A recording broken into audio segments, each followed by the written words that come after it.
అభిమాన నాయకుడు దయాకర్ రావు గారు ఈ వేదికను ఏర్పాటు చేయడం జరిగింది. మీరందరూ కూడా స్వచ్ఛందంగా రావడం జరిగింది.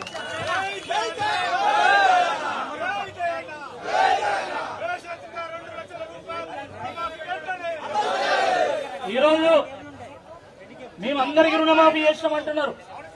మరి అందరికీ రుణమాఫీ చేస్తే సిద్దిపేట జిల్లా దుబ్బాక మండలం సురేందర్ రెడ్డి అగ్రికల్చర్ ఆఫీస్ ముందు ఎందుకు ఆత్మహత్య చేసుకున్నాడో కాంగ్రెస్ ప్రభుత్వం సమాధానం చెప్పాలి. మీరు అన్ని మంచిగా చేస్తే భువనగిరి దగ్గర చందుపట్టలో పిఎస్సిఎస్ అధికారులను బ్యాంక్ అధికారులు అందరినీ కూడా రైతులు ఎందుకు తాళం పెట్టిందో మీరు సమాధానం చెప్పాలి.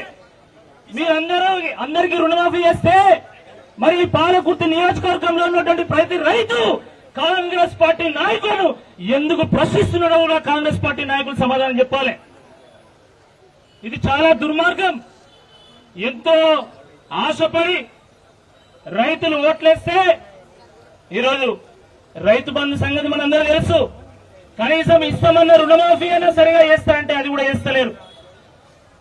కాబట్టి రైతులమందరం కూడా సంఘటితంగా అవసరమైనటువంటి అవసరం ఉంది.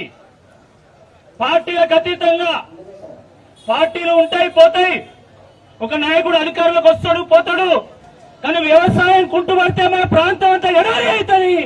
మళ్ళా గతంలో తెలంగాణ ఎట్లుండేనో ఇప్పుడు కూడా అట్నే అవుతుంది. కాబట్టి రాజకీయాలకు అతీతంగా పార్టీలకు అతీతంగా పాలకుర్తి రైతులందరూ కూడా దయాకర్ రావు గారి వెంట ఉండాల్సినటువంటి సందర్భం ఏర్పడ్డదని చెప్పి ఈ సందర్భంగా నేను గుర్తు చేస్తా ఉన్నాను.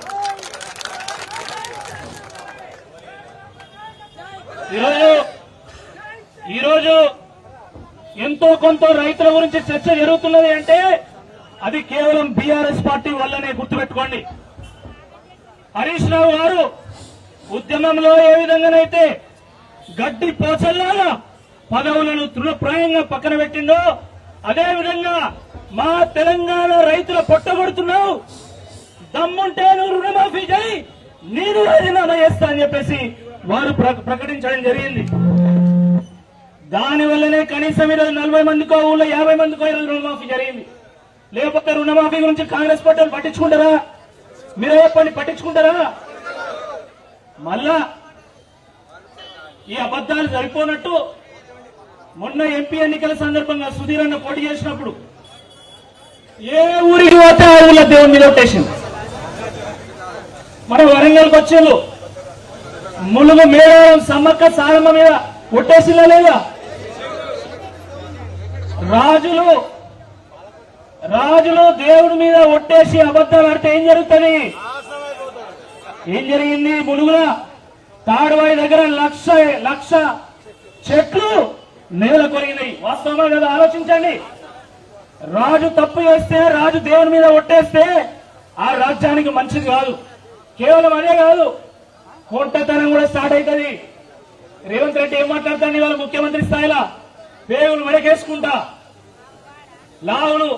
లావుల తొండలు వదులుతా, పండబెట్టి తొక్కుతా, కళ్ళు గోటీలాడతా, గిరి ముఖ్యమంత్రి. ఎందుకంటే దేవుని మీద ఒట్టేసిండు, అబద్దాలు ఆడింది కాబట్టి కొంటతనం తాకింది. అవునా కాదా? కాబట్టి కాంగ్రెస్ పార్టీ నాయకులు ఇప్పటికైనా ఆలోచించుకోవాలి.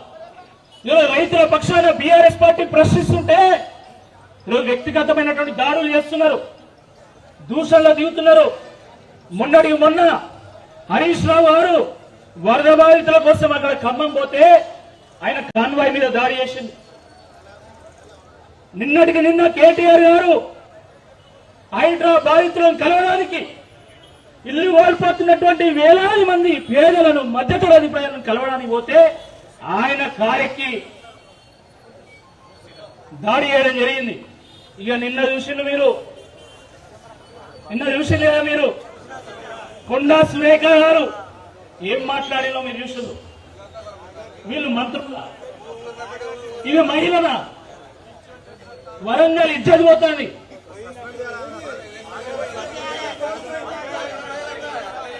ఇక్కడ ఉన్నటువంటి రైతులంతా చెప్తారు వాళ్ళ పార్టీతో సంబంధం లేదు, ఖచ్చితంగా కొండా సురేఖ గారు రాజీనామా చేయాల్సిందే అని చెప్పి ప్రజలు చెప్తున్నారు.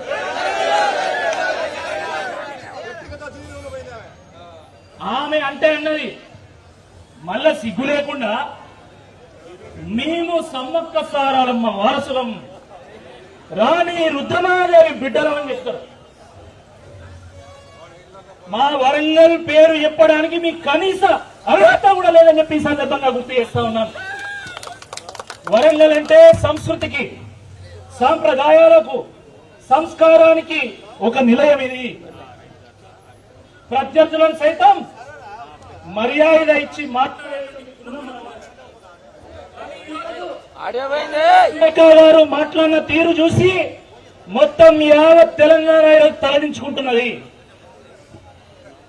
ఈమె సురేఖ గారు శూర్పణఖ చెల్లెలని చెప్పి మొన్న ఒక ఆయన నాతో అంటాను. ఆ రోజు లక్ష్మణ్ ఎట్లయితే శూర్పణఖ ముక్కు చెక్కిండో అట్లనే తెలంగాణ ప్రజలందరూ కూడా ముక్కు చెక్తే కానీ చక్కగా కాదని చెప్పి మొన్న ఒక ఆయన అంటాడు. మనం అట్లా మాట్లాడద్దు, ఎందుకంటే మనకు సంస్కారం ఉంది. కానీ వాళ్ళు ప్రజలు మాట్లాడుతున్నారు. కాబట్టి కాంగ్రెస్ పార్టీ నాయకులారా, నిజంగా కనుక ఈ రోజు రాష్ట్రంలో ఉన్నటువంటి 60 లక్షల మంది బీఆర్ఎస్ సైనికులు తలుచుకుంటే నువ్వు ఒక్క అడుగు కూడా తెలంగాణలో పెట్టలేవు, ఒక్క అడుగు కూడా గ్రామాల్లో పెట్టలేవు. కాబట్టి మీరందరూ కూడా జాగ్రత్తగా ఉండాల్సిందిగా ఈ సందర్భంగా నేను కోరుతా ఉన్నాను. దొంగెట్లనట్లయితే ముళ్ళుగర పెట్టి మనం ముందు తీసుకెళ్తామో అట్లనే 5 ఏళ్లు మనందరం కూడా ముళ్ళుగర పెట్టి కాంగ్రెస్ పార్టీని ముందు తీసుకెళ్లాల్సిందే. తప్పకుండా రైతు హరానికి బీఆర్ఎస్ దళం మద్దతు ఉంటది. బీఆర్ఎస్ దళం అంతా కూడా రైతుల గలమై 1000 గొంతులను, లక్షల గొంతులను ఏకం చేసి ప్రశ్నిస్తుంది అని చెప్పి ఈ సందర్భంగా మీ రైతు సోదరులందరూ కూడా భరోసానిస్తున్నాము. దానికోసమే ఈ రోజు ఇంత అద్భుతమైనటువంటి కార్యక్రమాన్ని దయాకర్ రావు గారు ఏర్పాటు చేశారు. ఇప్పుడే పెద్ది సుదర్శన్ రెడ్డి గారు, మా అందరి నాయకులు వారు కూడా రావడం జరిగింది. కాసేపట్లో హరీష్ రావు గారు కూడా వస్తారు. కాబట్టి ఈ కార్యక్రమం ముగిసేంత వరకు ఎవరు కూడా ఇక్కడి నుంచి కదలొద్దని చెప్పి తెలియజేస్తూ ఈ అవకాశం ఇచ్చిన మీ అందరూ కూడా పేరు పేరున ధన్యవాదాలు. జై తెలంగాణ, జై జవాన్, జై జవాన్, జై భారత్. ధన్యవాదాలు రాకేష్ రెడ్డి గారు. ఇప్పుడే వచ్చినటువంటి మరి నర్సంపేట మాజీ ఎమ్మెల్యే పెద్ది సుదర్శన్ రెడ్డి గారికి స్వాగతం తెలియజేస్తూ, మొన్న పార్లమెంట్ అన్న కొంచెం మళ్ళీ వెనుక జరగాలి ప్లీజ్, మళ్ళీ ముందుకు వచ్చింది ఒక వెనుక ఉన్న వాళ్ళకి ఇబ్బంది అవుతారు. మన పార్టీ కార్యకర్తలు కొంచెం దగ్గర వెనుక జరగండి అన్న, మళ్ళీ టైట్ అవుతావు. మధ్యలో ఉన్న వాళ్ళు ఒత్తుకొస్తారు, వెనుక జరగాలి ప్లీజ్ అన్న, కొద్దిగా జరగాలి అన్న, మీరు నిలబడకుంటుంటే కష్టం అవుతుంది. మన వాళ్ళు వెళ్ళండి. ఓ తమ్ముడు, మొన్న పార్లమెంట్ ఎన్నికల్లో మన అభ్యర్థిగా ఉన్నటువంటి మాజీ జిల్లా పరిషత్ చైర్మన్ సుధీర్ కుమార్ గారిని మాట్లాడవలసిందిగా కోరుతున్నాం. పెద్దలు సభాధ్యక్షులు శ్రీనివాస్ గారు, అదేవిధంగా ఈ కార్యక్రమానికి ముఖ్య అతిథిగా తర్వాత రైతాంగానికి తోడుగా ఉందామని వచ్చినటువంటి మన మాజీ మంత్రివర్యులు ఎర్రవెల్లి దయాకర్ రావు గారు, తర్వాత పెద్ది సుదర్శన్ రెడ్డి గారు, ఉమ్మడి వరంగల్ జిల్లా